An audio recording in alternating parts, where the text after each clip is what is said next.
தஞ்சாவூர், தூத்துக்குடி உள்ளிட்ட மாவட்டங்களில் வறட்சியால் பாதிக்கப்பட்ட பகுதிகளை மத்திய குழுவினர் இன்று பார்வையிட்டனர். காவிரியில் தண்ணீர் வராத காரணத்தாலும் பருவமழை பெய்யாததாலும் தமிழகத்தில் கடும் வறட்சி ஏற்பட்டு காவிரி டெல்டா மாவட்டங்கள் உட்பட பல பகுதிகள் கடுமையாக பாதிக்கப்பட்டன. தமிழக அரசு சார்பாக நிவாரணம் அறிவிக்கப்பட்டுள்ள நிலையில் மத்திய அரசு சார்பாக நியமிக்கப்பட்ட குழுவினர் கோவில்பத்து, புதுப்பட்டினம், சொக்கானாவூர் உள்ளிட்ட பகுதிகளில் ஆய்வு மேற்கொண்டனர். மத்திய குழுவினரின் ஆய்வு குறித்து தங்களின் அதிருப்தியை தெரிவித்த டெல்டா விவசாயிகள் ஏக்கருக்கு 25,000 ரூபாய் நிவாரணம் அளிக்க வேண்டும் என்று வலியுறுத்தினர். பட்டு போனுச்சு, என்னாச்சு, எவ்வளவு செலவு பண்ணிருக்கீங்க, எதுவுமே கேட்கல. வந்தோடனே கிளம்பி போயிட்டாங்க. விவசாய மத்தியில் இது மிகப்பெரிய வருத்தத்தக்க விஷயம். இது விவசாயிகளுக்கு ஒரு கண் துடைப்பு மாதிரி இந்த நடவடிக்கை எடுக்கிறது இது வருந்தத்தக்க விஷயம். மாநில அரசு 4,500 ரூபாயிலிருந்து 5,500 ரூபாய் சொல்லியிருக்காங்க. இது இப்போ கட்டுப்படியாகுது. விவசாயிகளை காவந்து பண்ணால் மத்திய அரசு ஏக்கருக்கு 25,000 நிவாரணம் வாங்கணும்னு நாங்கள் தாழ்மையோட கேட்டுக்கிறோம். மத்திய குழு வந்துச்சே தவிர அது மத்திய குழு வந்தது மின்னல் வேகத்தில் வந்துச்சு. மின்னல் வேகத்தில் போயிட்டு ஒரு விவசாயம் பார்த்து அந்த விவசாயியோட குறை என்ன, அந்த நிலத்தோட பக்குவம் என்ன, இந்த விவசாயம் செஞ்சுருக்க செலவு என்னன்னு கூட அந்த குழு கேட்கல. அதுவும் இல்லாமல் ஒரு குழு வர்றப்ப அவங்க ஆட்டோமேட்டிக்காக நாங்கள்லாம் தமிழ் படித்தவனை தான் அவங்க குழுவில் யாராச்சும் ஒருத்தரை போடணுமே தவிர ஒரு ஹிந்தியை தெரிஞ்சவங்கள போட்டு அவங்களுக்கு மொழி டிரான்ஸ்லேஷன் எங்களுக்கே இங்கிலீஷே தெரியாது, தமிழை தவிர தமிழை சரமாக பேச தெரியாது.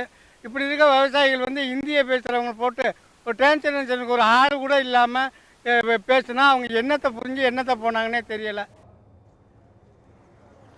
இதேபோன்று தூத்துக்குடி மாவட்டத்தில் இந்த ஆண்டு பருவமழை தவறியதால் சுமார் 1,60,000 ஏக்கர் பரப்பளவில் பயிரிடப்பட்ட மானாவாரி பயிர்கள் கருகி சேதமடைந்ததாக விவசாயிகள் புகார் தெரிவித்தனர். மேலும் இது மட்டுமல்லாது சுமார் 60,000 ஏக்கர் பரப்பளவில் நெல் நடவும் பாதிக்கப்பட்டுள்ளதாக இருந்த புகாரை தொடர்ந்து மத்திய குழுவினர் ஜெகவீரப்பட்டியபுரம், சித்தலக்கரை, சூரங்குடி ஆகிய பகுதிகளில் இன்று ஆய்வு செய்தனர். அவர்களிடம் தங்களுக்கு தமிழக அரசால் அறிவிக்கப்பட்டுள்ள நிவாரணத் தொகை மிக குறைவு என்றும் மத்திய அரசால் கூடுதல் நிவாரணத் தொகை கிடைக்க ஏற்பாடு செய்ய வேண்டும் என்றும் விவசாயிகள் கோரிக்கை விடுத்தனர். கிட்டத்தட்ட 5-6 குண்டால் வரைக்கும் மகசூல் எடுத்துக்கிட்டு இருப்பாங்க. ஆனால் இந்த ஆண்டு சுத்தமாக மழை இல்லாதனால 8 கிலோ விதைச்ச இடத்துல 7 கிலோ, 6 கிலோ, 8 கிலோன்னு தான் விதை உளுந்து மகசூலாக கிடச்சிருக்கு. அந்த மகசூலை எடுப்பதற்கும் கூட 8 பேர் 10 பேர் என்று சம்பளம் கொடுத்து தான் எடுக்க வேண்டிய நிலைமை. ஏன்னா அடுத்த ஆண்டு விதப்புக்கு அது தேவையே என்பதற்காக. அதனால் விவசாயிகளுடைய நிலை என்பது மிக கவலைக்குரியதாக இருக்கிறதுனால மத்திய குழு இந்த நிலங்கள் எல்லாத்தையும் பார்த்துட்டு உடனடியாக வறட்சி நிவாரணம் என்பதையும் இன்சூரன்ஸ் தொகையும் உடனடியாக வழங்கணும். அப்படி வழங்கினா தான் அடுத்த ஆண்டுகளில் தொடர்ந்து விவசாயங்களை செய்ய முடியும். இல்லைன்னு சொன்னால் விவசாயம் பார்க்க முடியாத ஒரு நிலை ஏற்பட்டு போகும்.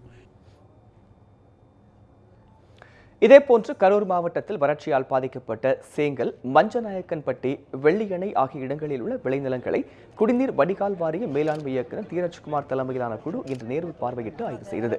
வறட்சியால் பாதிக்கப்பட்ட பகுதிகளைச் சேர்ந்த விவசாயிகள் துவரை, எள்ளு, சோளம் உள்ளிட்ட பயிர்களை காண்பித்து இழப்பீடாக ஏக்கருக்கு 30,000 ரூபாய் வழங்க வேண்டும் என்று அதிகாரிகளிடம் முறையிட்டனர்.